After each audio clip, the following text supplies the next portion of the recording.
बहुत समय पहले की बात है। एक गांव में चीमा नाम का एक किसान टूटी फूटी झोपड़ी में रहता था। वो बहुत गरीब था। बड़ी मुश्किल से दूसरों के खेतों में मेहनत मजदूरी करके वो अपना और अपनी पत्नी सोनी का 2 वक्त के लिए पेट भर पाता था। अजी सुनते हो, आज तो रात को बनाने के लिए कुछ है ही नहीं। आज रात क्या खाएंगे हम? अब मैं क्या करूं? दिन भर धूप में मेहनत करने के बाद भी इतना ही खाने पीने का इंतजाम हो पाता है। इससे ज्यादा मैं क्या काम करूं? किसानी के अलावा मुझे और कुछ आता भी नहीं है जो मैं कर सकूं। तो तुम कुछ सीख लो, कुछ दिन किसी के साथ कोई और काम कर लो। 2 वक्त का खाना लाने के लिए भी इतना सोचना पड़ता है, तो इतने पैसे कहाँ से लाऊं जो कुछ दिन जब तक कुछ और सीखूं तब तक का राशन घर लाके रख सकूं? बताओ। परेशान चीमा और सोनी उस रात पानी पीकर ही अपना पेट भरते हैं और सो जाते हैं। अगली सुबह चीमा हर रोज की तरह वापस जमींदार के खेतों में काम करने जाता है। कितनी गर्मी है, दोपहर के 2 बज चुके हैं। अब हाथ पैर धोकर थोड़ा आराम कर लेता हूँ, फिर काम करना शुरू करूँगा। चीमा वहीं एक घने पेड़ के नीचे लेट जाता है और आराम करने लगता है। तभी उसे एक गाय के रेंकने की आवाज सुनाई पड़ती है। चीमा आँख खोलकर यहाँ वहाँ देखने लगता है। अरे आस पास तो कुछ दिख ही नहीं रहा है, तो ये आवाजें कहाँ से आ रही हैं? उसे फिर गाय के रेंकने की आवाज आती है। तभी एक गाय घायल हालत में चीमा के सामने आती है। ओह, अरे ये गाय तो काफी घायल है। इतना खून निकल रहा है इसके पैर से। ओह, मुझे कुछ करना चाहिए। चीमा फटाफट अपने अंगोछे से एक टुकड़ा फाड़ता है और गाय के पैर में बांध देता है। फिर वो कुछ घास फूस लाकर गाय को खिलाता है। गाय माता, अब तुम यहीं आराम करो, मैं अपना काम कर लेता हूँ, वरना आज भी रात को भूखा ही सोना पड़ेगा। तब तक तुम्हारा मालिक भी तुम्हें ढूंढते ढूंढते यहाँ पहुँच ही जाएगा। फिर तुम आराम से अपने घर चली जाना। फिर चीमा फावड़ा उठाता है और वापस खेती में लग जाता है। रात हो जाती है। चीमा घर जाने लगता है। अरे इस गाय को लेने कोई नहीं आया और ना ही ये गाय कहीं और गई दोपहर से। क्यों न इसे मैं ही लेके चलूं अपने घर। रात भर ये यहाँ कहाँ रहेगी? ऊपर से चोट भी लगी हुई है इसके। अगर कल कोई पूछता हुआ यहाँ आएगा तो ठीक, वरना मैं ही देख रेख करता रहूँगा। ऐसा सोचकर चीमा इस जख्मी गाय को अपने घर ले आता है। सोनी चीमा को आता हुआ देखती है। आज बड़े लेट हो गए हो, और ये किसकी गाय लेकर आ रहे हैं? जैसे ही चीमा दरवाजे पर पहुंचता है, अजी ये किसकी गाय है और ये पट्टी कैसी बांधी हुई है इसे? ऊपर से आज आप इतना लेट भी हो गए। सब कुशल मंगल तो था आज? अरे हाँ भाग्यवान, सब ठीक है। और चीमा उसे पूरी कहानी सुनाता है। ये सही किया आपने जो गाय माता को घर ले आए, वरना पता नहीं ऐसी हालत में कहाँ जाती है और पता नहीं इसका मालिक कब आता कब नहीं। फिर सोनी गाय को मलहम पट्टी करती है और चीमा भी हाथ मुंह धोकर खाना खाकर सो जाता है। फिर अगले दिन, सोनी, ओ सोनी, मैं खेतों के लिए निकल रहा हूँ। अरे सुनिए तो, गाय माता के लिए हरा चारा तो डाल कर जाओ, वरना पूरा दिन भूखा रहना पड़ेगा उन्हें। चीमा खेतों से हरा चारा डालकर जाता है, फिर अपने काम के लिए निकल पड़ता है। इधर सोनी गाय को चारा खिलाकर उसे मलहम पट्टी करती है, फिर अंदर जाकर अपना काम करने लगती है। तभी वहाँ से बच्चा रोता आता है और गाय जहाँ बंधी होती है उसके सामने वाले पेड़ के नीचे बैठ जाता है। मुझे स्कूल जाना है, मुझे भी बाकी बच्चों की तरह पढ़ाई करनी है, पर कैसे जाऊं? मेरे पास तो किताबें भी नहीं है।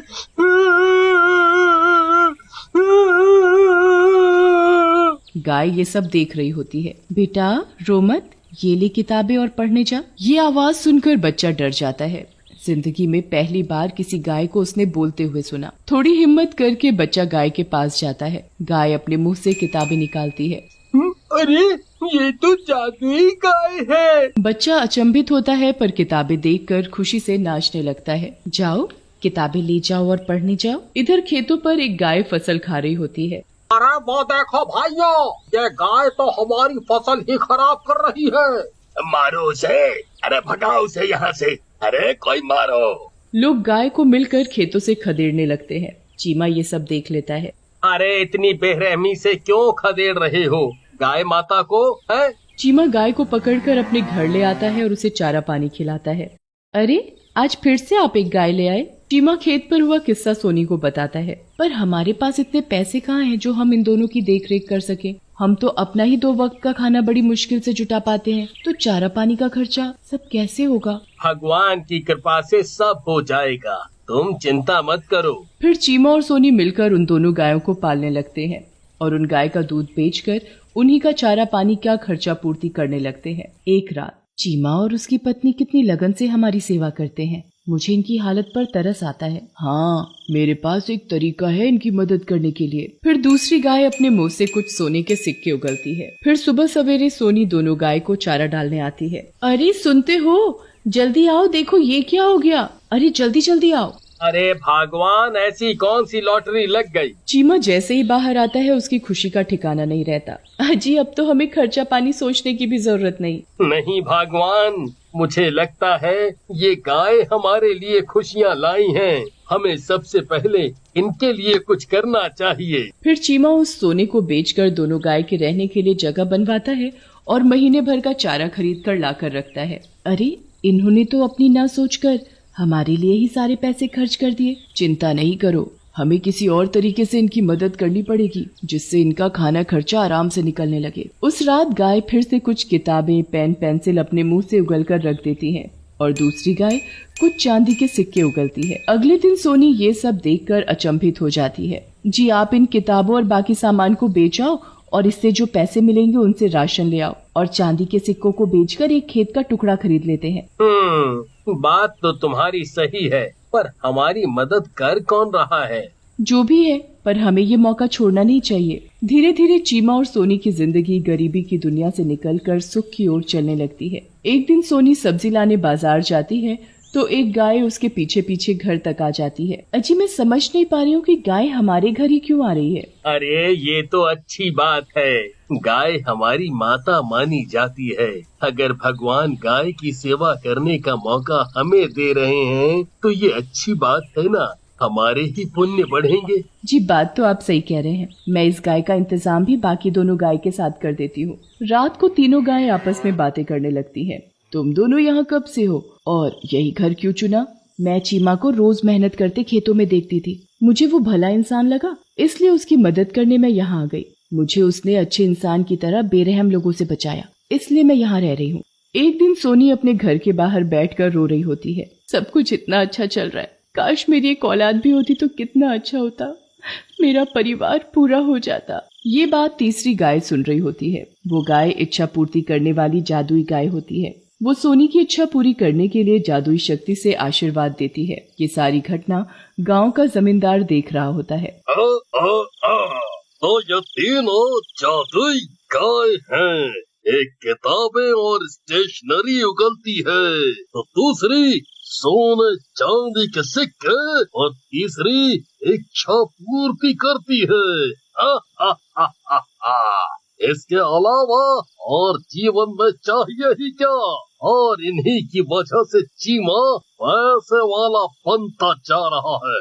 ऊपर से इन्हीं गाय द्वारा मिली हुई चीजों को लोगों में बांट बांट कर गांव वालों का मसीहा भी बनता जा रहा है। हाँ, कहाँ ये 2 कौड़ी का नौकर अब चला है ला ला बनने। रात को ही जमींदार तीनों गाय को चुराने का प्लान बनाता है। गाय माता, चलो मेरे साथ, हमें भी माला माल कर दो। जमींदार जैसे ही उन्हें खोलने के लिए आगे बढ़ता है, पहली गाय जोर की लात मारती है उसे और दूसरी गाय उसे तेज से जोरदार पूंछ मारती है। तीसरी उसे सींग से उठाकर दूर फेंक देती है। अरे बचाओ रे बचाओ, ये जादुई गाय तो मारती भी है। अरे बाप रे, मेरी तो कमर ही टूट गई। अरे जादुई गाय, इतना मार चुकी हो तो अब सोने के सिक्के दे दो। मुझे किताबें दे दो, मैं भी सब में बांटूंगा, मेरी भी वाहवाही होगी। दे दो ना, दे दो ना। गाय भागती हुई आती है और उसे सींग पर उड़ाते हुए दूर जाकर फेंक देती है। मेरी फूटी किस्मत आई। हाय राम। अब गाय जो भी चीजें उगलती चीमा और सोनी उन्हें जरूरतमंदों में बांट देते। इस तरह बाकियों की भी मदद होने लगी।